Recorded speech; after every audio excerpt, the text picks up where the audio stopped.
அந்த தாயார் வந்து மன உளைச்சலில் வந்து இறந்துட்டாங்கன்னு சொன்னால் அதுக்கு முதல் காரணம் யார்? எடப்பாடி பேசுவாரா?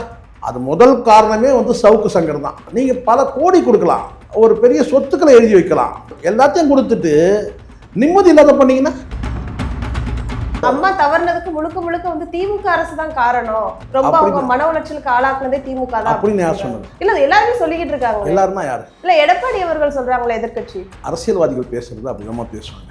நமக்கு ஒரு அறிவு இருக்குல்ல. அவங்க வீட்டில் வந்து அந்த மலத்தை கொட்டி அந்த மாதிரி சில அந்த துப்புரவு பணியாளர்கள் பண்ணும்போது உள்ளபடியே நான் அதை பார்க்கும்போது எங்கள் அம்மாவை பார்க்குற மாதிரியே இருந்துச்சு. ஏன்னா அவங்களெல்லாம் வந்து ரொம்ப வல்கராக வந்து திட்டினாங்க இல்லையா அந்த ஊழியர்களில்.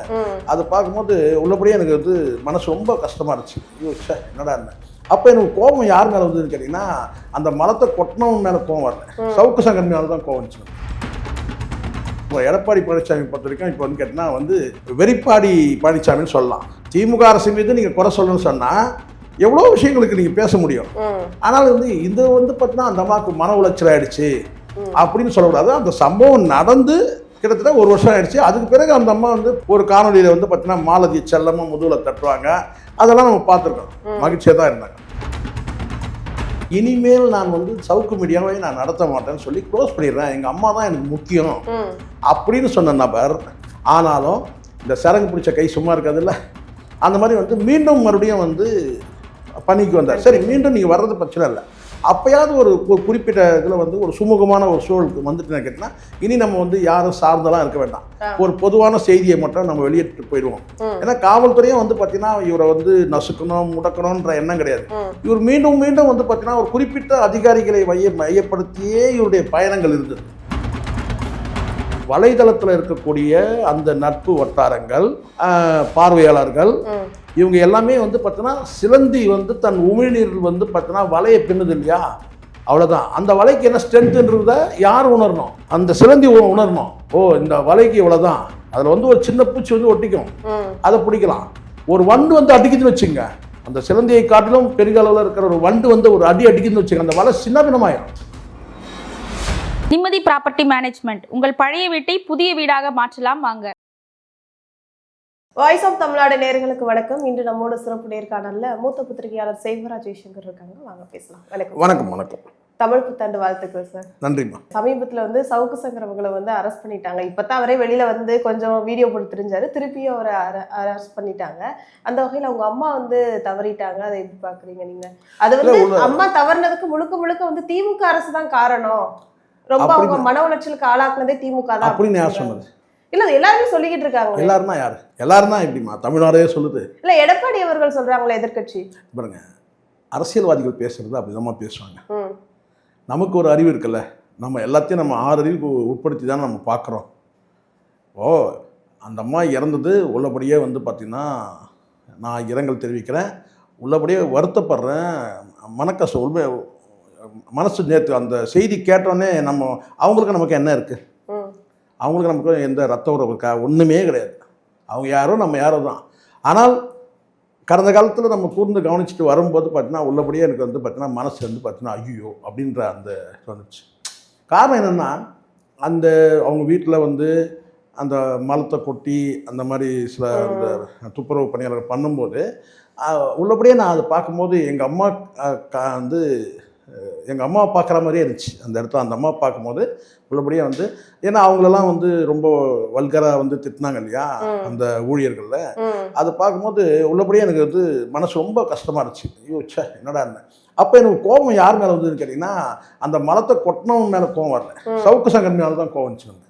ஏன்னா அதுக்கு பிறகு சவுக்கு சங்கர் சொன்ன ஸ்டேட்மெண்ட்லாம் இருக்குது, நம்ம அதெல்லாம் பார்ப்போம். ஃபஸ்ட்டு நம்ம வந்து பார்த்தீங்கன்னா இந்த சொல்கிறாங்க இல்லையா இதுக்கு வந்து திமுக தான் காரணம் அப்படின்னு சொல்லிட்டு நான் ஒரு விஷயம் சொல்கிறேன் கேளுங்கம்மா. இன்றைக்கி திமுக அரசை வந்து எதிர்த்து சாடி பேசக்கூடியவங்கெல்லாம் யாருன்னு நீங்கள் லிஸ்ட் எடுங்க. அந்த லிஸ்ட்டு நீங்கள் எடுத்தீங்கன்னா சவுக்கு சங்கர் வரமாட்டார், கிஷோர் கே சாமி வருவார், மாரிதாஸ் வருவார், இன்னும் கூட சில பேர் இருக்கிறாங்க, அவங்களும் கூட வருவாங்க. நான் குறிப்பிட்டு 2 பேர் சொல்கிறேன். அதாவது நீங்கள் யூடியூபர்னு சொல்லும் போது மாரிதாஸும் நான் சொல்லுவேன், அடுத்தது வந்து பார்த்தீங்கன்னா வந்து கிஷோர் கே சாமியும் 2 பேரும் வந்து பார்த்தீங்கன்னா அவங்கவுங்க பாணியில். கிஷோர் கே சாமிலாம் வந்து கொஞ்சம் என்ன சொல்கிறது எக்ஸாக்ரேட் பண்ணி தான் பேசுவார், ஆனால் வந்து உண்மையிலேயே திமுக அரசை சாடக்கூடிய ஒரு நபர்களாக இவங்க இருந்தாங்களே தவிர ம். அதிகாரிகளை வந்து பார்த்தீங்கன்னா சாடக்கூடியவங்களா, அதிகாரிகளை வந்து வன்மத்தோடு பழித்தும் இழித்தும் பேசக்கூடிய நபர்களாக இவங்க 2 பேர் இருக்க மாட்டாங்க. நான் 2 பேருக்கு உதாரணத்தை நான் சொல்கிறேன். ம். இன்னும் கூட இருக்கிறாங்க, பல பேர் இருக்கிறாங்க இன்னும். ஆனால் என்னால் பட்டியல் போட முடியும். ஆனால் 2 பிரபலமானவர்கள் சொன்னால் புரியும் இல்லையா? கிஷோர் கே சாமி வந்து ஒரு பிரபலமான ஒரு யூடியூபர், ம். சரிங்களா?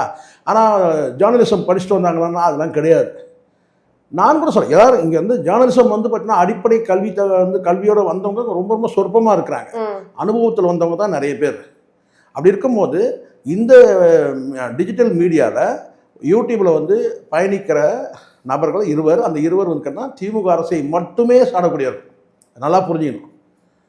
வேற வந்து இப்போ நான்லாம் வந்து பொதுவாக எல்லாரையும் தான் நான் வந்து பேசுகிறேன். ஆனால் ஒரு பார்வை செலுத்துகிறாங்க, இவர் வந்து திமுக ஊபி அப்படின்னு சொல்லிட்டு. இப்போ இது கூட நான் இந்த கேள்விக்கு பதில் சொன்னால் கூட பார்த்தீங்கன்னா இவர் பார்த்தீங்களா திமுக ஊபின்னு. நான் சொல்கிறது அது இல்லை. அரசியல்வாதிகளை நீங்கள் சாடினால் அதை வந்து அவங்க கடந்து போயிடுவாங்க பொதுவாக. அப்படி இல்லைன்னா ஒரு வழக்கு போட்டு விட்ருவாங்க. இது ஒரு கேஸ்னால் என்ன வந்து பார்த்தீங்கன்னா வந்து ஒரு டேமேஜ் ஷூட் போடுங்க, என்ன வந்து இவர் வந்து என்னுடைய கேரக்டரை வந்து இவர் வந்து பார்த்தீங்கன்னா வந்து நாசம் பண்ணிட்டாரு அப்படின்னு சொல்லிட்டு ஒரு கேஸை போட்டு விட்ருவாங்க. என்ன அப்யூஸ் பண்ணுறாரு, என் கேரக்டர் டிஃபேம் பண்ணுறாரு அப்படின்னு சொல்லி போட்டு கோர்ட்டில் கேஸை போட்டு விட்ருவாங்க. நஷ்டஈடு கேட்டு கேஸை போட்டு விட்ருவாங்க. அவ்வளோதான் நடக்கும். இந்த மாதிரி வெஞ்சன்ஸ் நடக்காது.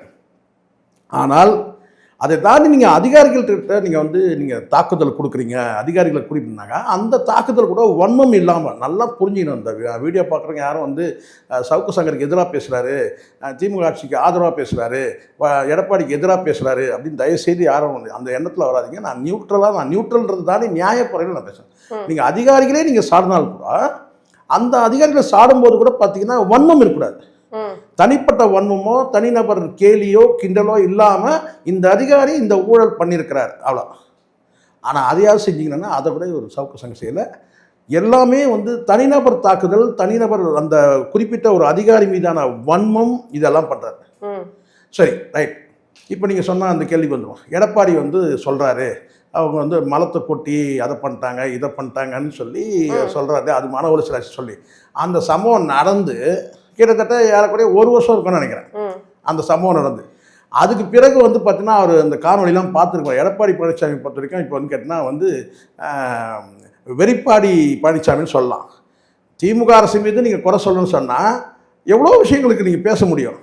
ஆனால் வந்து இது வந்து பார்த்தீங்கன்னா அந்த அம்மாவுக்கு மன உளைச்சல் ஆயிடுச்சு அப்படின்னு சொல்லக்கூடாது. அந்த சம்பவம் நடந்து கிட்டத்தட்ட 1 வருஷம் ஆயிடுச்சு. அதுக்கு பிறகு அந்த அம்மா வந்து பல காணொலியில் வந்து இதே சவுக்கு சங்கர் வெளியிட்ட காணொலியில் கூட பார்த்தீங்கன்னா ஒரு காணொலியில் வந்து பார்த்தீங்கன்னா மாலதி செல்லமாக முதுகில் தட்டுவாங்க. அதெல்லாம் நம்ம பார்த்துருக்கோம். மகிழ்ச்சியாக தான் இருந்தாங்க. இயல்பாகவே ஒரு விஷயம் நான் சொல்கிறேன், மன உளைச்சல் வந்து அந்த அம்மாவுக்கு ஆளாக இருக்கிறாங்கன்னு சொன்னால் சவுக்கு சங்கர் சொன்ன ஒரு ஸ்டேட்மெண்ட்டே நான் சொல்கிறேன். அந்த மலத்தை கொட்டிய அந்த சம்பவம் நடந்த பிறகு அதுக்கப்புறம் நேர்காணலில் சொல்லும்போது என்ன சொன்னால், நான் வந்து என் வீட்டை விட்டு கடந்து காரில் போயிட்டு இருக்கும்போது ஒரு கும்பல் போச்சு, ஒரு கும்பல் வந்து கடந்து போயிட்டு இருந்தாங்க, நான் பார்த்தேன், அப்போ ஏதோ சம்பவம் நடக்கணும். அப்போ நீங்கள் உள்ளபடியே ஒரு நல்ல ஒரு என்ன சொன்னார், ஒரு வீரமுள்ள ஆண் மகனாக தான் என்ன செய்யணும்னா நம்ம தாயார் வந்து தனியாக அங்கே சிக்கிடக்கூடாது அப்படின்னு சொல்லிட்டு உடனடியாக காரை நிறுத்திட்டு ரிவர்ஸ் எடுத்துகிட்டு வந்துடணும். கண்டிப்பாக இல்லையா? ஆனால் நான் வந்து அதை கடந்து வந்துட்டேன். அதுக்கப்புறம் நான் ஃபோன் பண்ணி கேட்டபோது இந்த மாதிரிலாம் சொல்கிறாங்க அப்படின்னு சொல்லிட்டு இதுக்கு முன்னாடி இந்த மாதிரி சம்பவம் நடந்ததில்லை. அதுக்கும் காரணம் நல்லா புரிஞ்சுங்க. அந்த சம்பவம் நடந்தது வந்து யார் பண்ணாங்க எவங்க பண்ணாங்கன்றதெல்லாம் செகண்ட். ஆனால் அந்த சம்பவத்துக்கு அடிப்படையாக அமைஞ்சது சவுக்கு சங்கருடைய ஒரு நேர்காணல். துப்புரவு பணியாளர்களை வந்து ஒரு தரக்குறைவாக விட்ட ஒரு வார்த்தை. இப்போது நீங்கள் நீதிமன்ற ஊழியரை வந்து நீங்கள் பெண் ஊழியரை அவதூறு சொல்கிறீங்க, காவல்துறையில் ஒரு பெண் ஊழியரை அவதூறு சொல்கிறீங்கன்னா இது ஒரு ஒட்டுமொத்தமாக ஒரு சமூகத்தையே அதாவது ஊழியம் செய்யக்கூடிய அரசு ஊழியம் செய்யக்கூடிய பெண்கள் குறித்து நீங்கள் தவறான பார்வையை நீங்கள் வந்து ஒரு என்ன சொன்ன ஒரு ப்ராட்காஸ்ட் பண்ணுறீங்க ஒரு வீடியோவில். அப்போது ஒரு பார்வை எப்படி இருக்கும்? அந்த வீட்டில் வந்து இருக்கக்கூடிய கணவர்களாக இருக்கட்டும் மற்ற ஆண்களாக இருக்கட்டும் அவங்களுக்கு பார்வை எப்படி இருக்கும்? தன்னுடைய மனைவி வந்து பணிக்கு போயிட்டு வரும்போது பாதுகாப்பாக போயிட்டு வராங்களான்ற ஒரு கேள்வி வருமா இல்லையா? அப்போது ஒரு பொது கருத்து பேசும்போது ரொம்ப எச்சரிக்கையாக பேசினா அதை விட்டுட்டார். சரி, இது ஒரு பக்கம் இருக்குது. அதுக்கு பிறகு நீங்கள் அதே காவல் நிலையத்தில் தான் போய் புகார் கொடுத்தீங்க, போனவங்க வந்து அதெல்லாம் நடந்துச்சு, இது எல்லாம் முடிஞ்சிச்சு. அந்த பேட்டிக்கு பிறகு என்ன சொன்னால், இனிமேல் நான் வந்து சவுக்கு மீடியாவை நான் நடத்த மாட்டேன்னு சொல்லி க்ளோஸ் பண்ணிடுறேன், எங்கள் அம்மா தான் எனக்கு முக்கியம் அப்படின்னு சொன்ன நபர் ஆனாலும் இந்த சரங்கு பிடிச்ச கை சும்மா இருக்காதுல்ல, அந்த மாதிரி வந்து மீண்டும் மறுபடியும் வந்து பணிக்கு வந்தார். சரி, மீண்டும் நீங்கள் வர்றது பிரச்சனை இல்லை, அப்போயாவது ஒரு குறிப்பிட்ட இதில் வந்து ஒரு சுமூகமான ஒரு சூழலுக்கு வந்துட்டு கேட்டிங்கன்னா இனி நம்ம வந்து யாரும் சார்ந்தெல்லாம் இருக்க வேண்டாம், ஒரு பொதுவான செய்தியை மட்டும் நம்ம வெளியிட்டு போயிடுவோம். ஏன்னா காவல்துறையும் வந்து பார்த்தீங்கன்னா இவரை வந்து நசுக்கணும் முடக்கணுன்ற எண்ணம் கிடையாது. இவர் மீண்டும் மீண்டும் வந்து பார்த்தீங்கன்னா ஒரு குறிப்பிட்ட அதிகாரிகளை மையப்படுத்தியே இவருடைய பயணங்கள் இருந்தது இல்லையா. இவருடைய மீடியா பயணன்றது ஒரு அரசியல் ரீதியாக இருந்தாலும் கூட பிரச்சனை இல்லை. இப்போ தினம் நாங்கள் பேசலாம், நாம் பேசுறதுல யாருடைய மனமாவது புண்பட்டுதுன்னா அவங்க வழக்கு தொடுப்பாங்க, அதை நம்ம வழக்கை சந்திக்கலாம். வழக்கு போட்டுட்டாங்கன்றதுனால வந்து பார்த்தீங்கன்னா ஓ நீ எனக்கு வழக்கு போட்டியா பார், அடுத்த காணொலியில் நான் பார் உன்னை வந்து பேசுகிறேன் பார் அப்படி இதுதான் அந்த பழின்றது. ஒரு மீடியாவில் பேசுகிறோம், ஒரு தகவல் வந்து பார்த்தீங்கன்னா யாருடைய மனதோ புண்படுது, அவங்க எனக்கு நோட்டீஸ் அனுப்புகிறாங்க அப்படி நான் சொல்கிறது, அந்த மாதிரி ஏகப்பட்டது இருக்குது எனக்கு. சரிங்களா, நோட்டீஸ் அனுப்பணும், நீ நோட்டீஸ் அனுப்பிச்சிட்டியா நான் பார்க்க, ஏன் நான் யார் எனக்கு நீ நோட்டீஸ் அனுப்புகிறேன், நீ பார் அப்படின்னு சொல்லிட்டு அடுத்து வந்து திருப்பி அதே நபர் குறித்து நீங்கள் பேசுகிறீங்கன்னு வச்சுங்களேன். அதுவும் அவங்க குறிப்பாக அதிகாரத்தில் இருக்கும்போது பார்த்தீங்கன்னா அவங்க திருப்பி மறுபடியும் அவங்க ஒரு நடவடிக்கை, இப்போ நீங்கள் ஒன்று பண்ணால் அவங்க ஒன்று பண்ணுவாங்கல்ல, இயல்பு தானமா எல்லாருக்கும். அப்போ இது மாதிரி இருக்குன்னா மீண்டும் வந்து பார்த்தீங்கன்னா இது வந்து ஒரு போரா ஒரு யுத்தமாகவே இருக்குது. நம்ம யாரோட யுத்தம் பண்ணுறோம்னு இருக்குமா, யாராக இருந்தாலும் சொல்கிறேன், ஒரு தனிநபரை நீங்கள் எதிர்க்கிறது வேற, ஒரு நிர்வாகத்தை எதிர்க்கிறது வேற. நிர்வாகன்றது ஒரு செட்டப், அது வந்து பார்த்தீங்கன்னா கட்டமைக்கப்பட்ட ஒரு என்ன சொல்ல கேட்டால் வந்து ஒரு கட்டமைக்கப்பட்ட வந்து ஒரு அமைப்பு, அது ஒரு ஆர்கனைசேஷன். அந்த ஆர்கனைசேஷனில் வந்து பார்த்தீங்கன்னா இன்னைக்கு ஒருத்தர் இருப்பார், நாளைக்கு ஒருத்தர் இருப்பார்.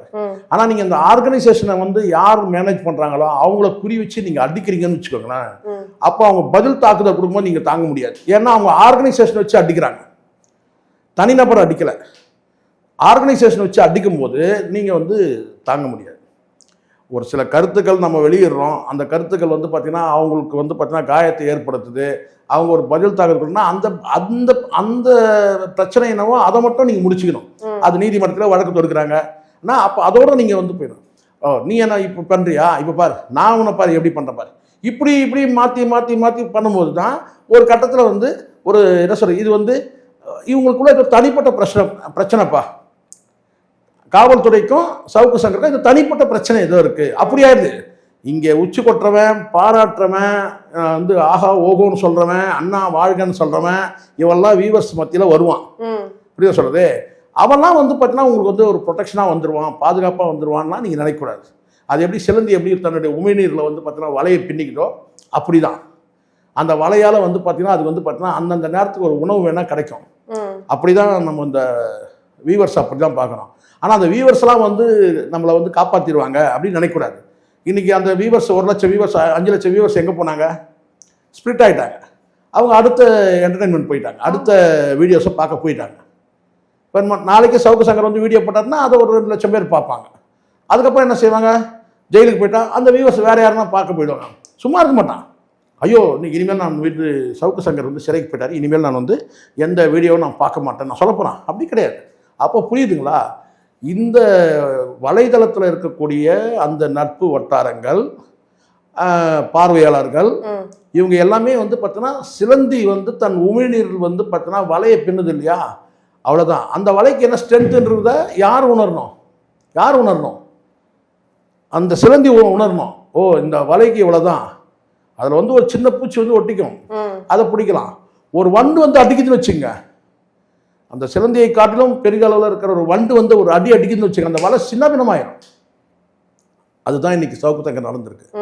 தன் பலம் என்னன்றதை உணரணும். நானே இருக்கிறேம்மா, என் பலம் என்ன என்பதை நான் உணர்ந்தா தான். எனக்கு ஃபெலிக்ஸ் வருவார், எனக்கு அவர் வருவார், இவர் வரனா அவன் தன்னை காப்பாற்றிப்பான். இப்போ ஃபெலிக்ஸ் வந்து உன்னை உட்கார வச்சு சம்பாரிச்சான் அதே ரெட் பிக்ஸில். இன்னைக்கு அவன் என்ன செஞ்சுட்டான், அவனுக்கு ஒரு சேஃப்டி நேராக போய் என்ன சொன்னால் அரசியல் கட்சியில் போய் சேர்ந்துட்டான். காரணம் என்னன்னா அவனுக்கு தெரிஞ்சிச்சு இனிமேல் நம்ம வந்து பார்த்தீங்கன்னா இவங்களோட சேர்ந்து நம்ம சீரழிய முடியாது. அவன் தன்னை காப்பாற்றிக்கிறது என்ன செஞ்சுட்டான், நேராக போயிட்டு வந்து உட்காந்துட்டான். சொல்லு அவன் நிலைமை என்னன்னா இன்னைக்கு இன்னொரு ஆங்கர் கூட உட்கார வைக்க முடியாத நிலைமை. பட் வீடியோ எடிட் பண்ணுறது யாரோ கண்ணுக்கு மரவா தெரியும் பண்ணிட்டு போகலான்னு வச்சுங்களேன். அவன் நிலைமையாக அப்படி தான். ஒரு ஆங்கர் வந்து இப்போ நான் இருக்கிறேம்மா, என் முன்னாடி வந்து ஒரு 10 ஆங்கர் ஒரு நாளைக்கு உட்காடுறாங்க. அவங்களுக்கு ஏதாவது சிக்கல் வருதா, வரல. ஆனால் இப்போ வந்து ஃபெலிக்ஸ் நிலைமை என்ன, வேற ஆங்கரே கிடையாது. பொண்ணையே கொண்டாந்து உட்கார வச்சுட்டான். இப்போ இது பொண்ணையே கொண்டாந்து உட்கார வைக்கிறான். வந்து பார்த்தீங்கன்னா வந்து அங்கேயும் பார்த்தீங்கன்னா ஒரு உடை ஒழுக்கம் கிடையாது. அங்கே கொண்டு வந்து உட்கார வைக்கிறான். நம்ம பார்க்குறோம். ஸோ நான் யாரையுமே நான் ஒரு விஷயம் நான் சொல்லணும்னு கேட்டிங்கன்னா, மீண்டும் இந்த இடத்துல பதிவு பண்ணுறதுன்னா, நீங்கள் வந்து அடிப்படையில் இன்னொருத்தர் ஒரு கேள்வி கேட்குறீங்கன்னா நீங்கள் ஒழுக்கமாக இருக்கணும். நீ ஒழுக்கமாக இருக்கணும். நீ ஒழுக்கத்தை ஆமாம், நீ ஒழுக்கம் இல்லாமல் நீ பலவீனமாக இருந்துக்கிட்டு அதுக்கப்புறம் நீங்கள் வந்து இன்னொருத்தர் மேலே நீங்கள் போய் கை வைக்கிறீங்கல்ல, அதுவும் நீங்கள் வன்மத்தோடு கை வைக்கிறீங்கல்ல, அப்போ உங்களுக்கு சிக்கல் வரதானே செய்யும். அதான் நான் சொல்கிறேன். இப்போ மாரிதாஸ் வந்து இருக்கிறாருன்னா மாரிதாஸ் வந்து அரசியல் சாடுறாரு, கிஷோர் கே சாமியும் அரசியல் சாடுறாரு. ஆனால் ஒரு அரசியல் கட்சியில் கடந்து போயிடும். ஆனால் நிர்வாகத்தை வந்து மெயின்டைன் பண்ணாங்கன்னா அவங்க ஒரு பொசிஷனில் இருக்கிறாங்க. இப்போ தமிழ்நாடு காவல்துறை வந்து இயக்குனராக இருக்கிறாரு, ஒருத்தர் வந்து சென்னை மாநகர காவல் இயக்குனராக இருக்கிறாருன்னு வச்சுங்களேன், கமிஷனராக இருக்கிறாரு, ஆணையராக இருக்கிறாரு. அவங்கள வந்து நீங்கள் வந்து தனிநபராக நீங்கள் நினச்சி அட்டாக் பண்ணும்போது என்னன்னு கேட்டிங்கன்னா அவங்களுடைய பொசிஷன் வீக் ஆகுது. நல்லா புரிஞ்சுங்க, இந்த காணொலி பார்க்குற அத்தனை பேருமே அந்த டெசிக்னேஷன் வீக் பண்ணுறீங்க. நீங்கள் அவங்கள அடிக்கலை, அந்த பொசிஷன் அடிக்கிறீங்க மீடியா பவரில். அப்போ என்ன ஆகும்? அது பலவீனப்படும் போது, அந்த பதவி பலவீனப்படும் போது ஒட்டுமொத்தமாக வந்து அவங்க யாரை எதிர்த்து இங்கே வந்து போராடுறாங்களோ அந்த சமூக விரோதிகள் அத்தனை பேருக்குமே ஒரு ஊக்கமாயிரும். ஓ இவ்வளோதானே அப்படின்னு ஆயிரும். அது எந்த சூழலும் நம்ம அதை பண்ணக்கூடாது. உங்கள் தனிநபர் பிரச்சனை இருந்தால் கூட பார்த்தீங்கன்னா அங்கே அதிகாரின்னு வந்துட்டாங்கன்னா நீங்கள் அங்கே பிரதிபலிக்க முடியாது, பிரதிபலிக்கக்கூடாது. ஆனால் இங்கே நீங்கள் எப்படி கொண்டு போகிறீங்கன்னா உங்கள் பிரச்சனையை வந்து பார்த்தீங்கன்னா அந்த குறிப்பிட்ட அந்த கமிஷனர் அந்த யார் வேணா இருக்கும் அந்த பேரில் அந்த இலக்கை வச்சு நீங்கள் அடிக்கிறீங்க. அப்போ வந்து பார்த்தீங்கன்னா அது பலவீனப்படுது. அந்த பதவியை நீங்கள் பலவீனமாக்க ட்ரை பண்ணுறீங்க. அதை எப்படி அனுமதிக்க முடியும்? யாருமே அனுமதிக்கக்கூடாது. அது டிஜிபியாக இருக்கட்டும், ஹோம் செக்ரட்டரியாக இருக்கட்டும், அல்லது வந்து பார்த்தீங்கன்னா எந்த பொறுப்பில் இருக்கிறவங்க வந்து பார்த்தீங்கன்னா அதுவும் காவல் பொறுப்பில் இருக்கிறவங்க வந்து பார்த்தீங்கன்னா அவங்க வந்து பார்த்தீங்கன்னா உறங்காமல் இருந்தால் தான் நம்ம நிம்மதியாக உறங்க முடியுது. இது ஏதோ நான் ஏதோ சொம்பு அடிக்கணும் ஜால்ரா அடிக்கணும்னு நோக்கம் கிடையாது. பொதுவான பார்வை. ராத்திரி ஃபுல்லாக வந்து பார்த்தீங்கன்னா பெட்ரோல் வந்து சுற்றிக்கிட்டே இருக்குது. எதுக்கு? நம்மளை சுற்றுது. நம்ம வீட்டில் படுத்து நல்லா தூங்குகிறோம், எங்கே போகிறோன்னே தெரிய மாட்டேங்குது. போய் 10 மணிக்கு படுத்துட்டோம்னா எங்கே போகிறோன்னே தெரியல. ஆனால் நம்மளுடைய வீட்டையும் நம்ம எல்லாத்தையும் பார்க்குறோம். யாரோ ஒரு 4 கண்கள் வந்து நம்ம வீட்டையும் சுற்றி நம்ம தெரியும். அப்படி இருக்கும்போது அந்த துறையில் ஒரு லிமிட், அதில் கூட நான் சொல்லுவேன் லிமிட் இருக்குது. குறைகளை சொல்லக்கூடாதா? சொல்லுங்கள். ஆனால் அந்த குறைகளை சொல்லக்கூடிய அந்த விதம்னு ஒன்று இருக்குல்ல, அதையும் நீங்கள் பாருங்கள். அவர் பேசுறது காலை மடக்கி உட்காந்துக்கிட்டு அவர் பேசுறதுன்றது வந்து எல்லாருக்கும் பெரியண்ணன் தோரணையில் ஜமீன் தோரணையில் நீங்கள் வந்து நடந்துக்க முடியாதுல்ல. அப்போ இந்த இடத்துல நான் வருத்தமாக நான் பதிவு பண்ணி நான் ரொம்ப நீட்டி முழக்க நான் விரும்பலை. சவுக்கு சங்கர் அந்த தாயார் வந்து மன உளைச்சலில் வந்து இறந்துட்டாங்கன்னு சொன்னால் அதுக்கு முதல் காரணம் யார்? எடப்பாடி பேசுவாரா? அது முதல் காரணமே வந்து சவுக்கு சங்கர் தான். அந்த மாதிரி மன உளைச்சலில் இறந்துட்டாங்க அப்படின்னு சொன்னால் அதுக்கு யார் காரணம்? சவுக்கு சங்கர் தான். நீங்கள் பல கோடி கொடுக்கலாம், ஒரு பெரிய சொத்துக்களை எழுதி வைக்கலாம், இது பெரிய சொத்துக்களை நீங்கள் எழுதி வைக்கலாம், அம்மாவுக்கு நகையை போடலாம், நட்டை போடலாம், எல்லாம் பண்ணலாம். ஆனால் எல்லாத்தையும் கொடுத்துட்டு நிம்மதி இல்லாத பண்ணீங்கன்னா சொல்லுங்கள். நீங்கள் எந்த தாயுமே வந்துமா நான் சொல்கிறேன், எந்த தாயுமே வந்து தன் பிள்ளை வந்து பார்த்தீங்கன்னா வந்து கொலைகாரனாக இருந்தால் கூட குற்றவாளியாக இருந்தால் கூட எவ்வளோ பெரிய குற்றவாளி இருந்தால் கூட பார்த்தீங்கன்னா தன் தாய்க்கு வந்து தன் மகனை விட்டு கொடுக்க மாட்டாங்கம்மா. அதுதான்மா தாயின்றது. அதுதான். சமீபத்தில் கூட ஒரு காட்சி நான் பார்த்தேன். எலி வந்து குட்டிகளை போட்டிருக்கு. எலி வந்து குட்டி சின்ன அப்போ தான் குட்டிகளை போட்டிருக்கு. அதை வந்து பார்த்திங்கன்னா அந்த குட்டிகளோட உட்காந்துருக்கு. அப்போ வந்து பார்த்தீங்கன்னா ஒரு குகைக்குள்ளே எடுத்த அந்த கேமரா வச்சு எடுத்தது அந்த எடுத்திருக்காங்க யாரோ. அந்த காணொளி பார்த்தேன். சின்ன குட்டிகள் அப்போ தான் போட்டிருக்கு எலி. அப்போ வந்து பார்த்திங்கன்னா வந்து பூனை வருது, வந்து ஒரு முறைப்போட வந்து பார்த்திங்கன்னா அந்த எலிகளை சாப்பிட்றதுக்கு இந்த எலியே சாப்பிட்ருவாங்க. அப்படிப்பட்ட பூனையாக இருக்குது, பெரிய பூனை. அது வரும்போது பார்த்திங்கன்னா அந்த எலி வந்து கெஞ்சுது, தன்னுடைய பார்வையின் மூலமாக தன்னுடைய உதட்டின் மூலமாக கெஞ்சுது. என்ன கெஞ்சுதுன்னா, என் குட்டியை விட்டுருங்க, என் குட்டிகளை எதுவும் பண்ணிடாதீங்க, என்ன வேணால் கூட நீ ஏதாவது பண்ணிக்கோ, வந்து என் குட்டிகளை விட்டுருங்க அப்படின்னு சொல்லி கெஞ்சுற மாதிரி இருக்கு. அந்த பூனை வந்து பார்த்திங்கன்னா முறைப்பாக பார்க்குது. அந்த காணொலி அதோடு முடிஞ்சிடுது. அதுக்கப்புறம் என்ன நினச்சி தெரியாது. அந்த மாதிரி தான் ஒரு தாய்க்கும் வந்து பார்த்தீங்கன்னா நீங்கள் இப்போ நான் கேட்குறேன், எப்பயாச்சும் சவுக்கு சங்கர் வந்து சார்னது அத்தனையும் வந்து அதிகாரிகள் தான் வன்மத்தோடு தான். நான் கண்டிப்பாக வன்ம பார்வை உண்டு, எனக்குள்ள அனுபவத்தில் தான் நான் சொல்கிறேன். சவுக்கு சங்கர் மீது எனக்கு எதுவும் தனிப்பட்ட இது கிடையாது. ஆனால் அந்த வன்மத்தை எங்கேயாவது காவல்துறை எப்பயாவது எடப்பாடி பழனிசாமிக்காக நான் சொல்கிறேன் இதை. நீங்கள் சொல்கிறீங்க நாளைக்கு இதே காவல்துறை நீங்கள் தான் நிர்வாகம் பண்ணுறீங்க, நேற்று நீங்கள் பண்ணீங்க, நாளைக்கும் ஒரு வேளை பண்ணக்கூடும். நான் கேட்குறேன், எங்கேயாவது காவல்துறை அதிகாரிகள் வந்து யாராவது ஒரு அதிகாரி எப்படிலாம் நீங்கள் வந்து சவுக்கு சங்கர் பேசினா வந்து பார்த்தீங்கன்னா அவங்க தாயார் மீது கை வச்சிருப்பாங்களா, இல்லை வழக்கு தொடுத்திருப்பாங்களா? நீங்கள் சொல்லுங்கள். இல்லை, அதை பேரளவுக்கு வழக்கு சொல்லுங்கம்மா. எங்கேயாவது வந்து பார்த்தீங்கன்னா தன் வந்து பார்த்தா அதிகாரம் இருந்தால் செய்ய முடியாதா? எங்கேயாவது அது பண்ண எந்த சூழ்நிலையும் அது. அப்போ மன உளைச்சல் எப்படி ஆகுது? யார் காரணம் மன உளைச்சலுக்கு? சவுக்கு சங்கரே கூட சொல்றேன், போதும் நமக்கு இந்த அளவுக்கு நம்ம வந்து அப்படி இப்படி வந்து சொத்தை சேர்த்துட்டோம், இது போதும். அம்மாவை வந்து கடைசி ஒரு 10 வருஷம் வந்து பார்த்தீங்கன்னா அம்மாவை நிம்மதியாக வச்சு வாழலாம். நம்ம மனம் விரும்பிய பெண்ணும் வந்து நமக்கு வந்து கிடைச்சிட்டா, இது கல்யாணம் பண்ணிட்டு நிம்மதியான ஒரு அமைதியான ஒரு வாழ்க்கையை வாழ்ந்திருக்க முடியும் இல்லைம்மா. அந்த மாதிரி இன்னொரு 5 வருஷம் இருப்பாங்களாம்மா, இன்னொரு 10 வருஷம் இருப்பாங்களா? ஒரு வேளை நான் சொல்கிறேன், என்ன கிட்டத்தட்ட 70ன்னு சொல்கிறாங்கம்மா, 70 வயசுன்றாங்க. ஒரு கூடுதலாக ஒரு 5 வருஷம் இருந்திருப்பாங்களா? சரிங்களா? இல்லை ஒரு 10 வருஷம் கூட இருந்திருப்போம். சவுக்கு சங்கருக்கு அந்த எண்ணம் இல்லைல்ல. அதனால் எடப்பாடி பழனிசாமி சொல்வது நான் சொல்கிறேன் முழுக்க அரசியலுக்காக சொல்கிறார், அவ்வளோதானே தவிர அதை தாண்டி எதுவுமே இல்லை. ஒரு திமுக அரசு தான் வந்து வழக்கு வந்து மன உளைச்சல் ஆகிட்டாங்க. நீங்கள் அந்த மலம் கொட்டினது அதெல்லாம் நீங்கள் சொல்கிறீங்கல்ல, அதெல்லாம் வந்து பார்த்தீங்கன்னா நடந்ததுக்கும் அடிப்படை காரணம் என்ன? சவுக்கு சங்கர் பேசிய வார்த்தைகள் தானே காரணம். அது உண்மையோ அது ஃபேப்ரிகேட் பண்ணதோ, ஆனால் அவர் பேசுனதுடைய அடிப்படை ஒன்று இருக்குல்ல.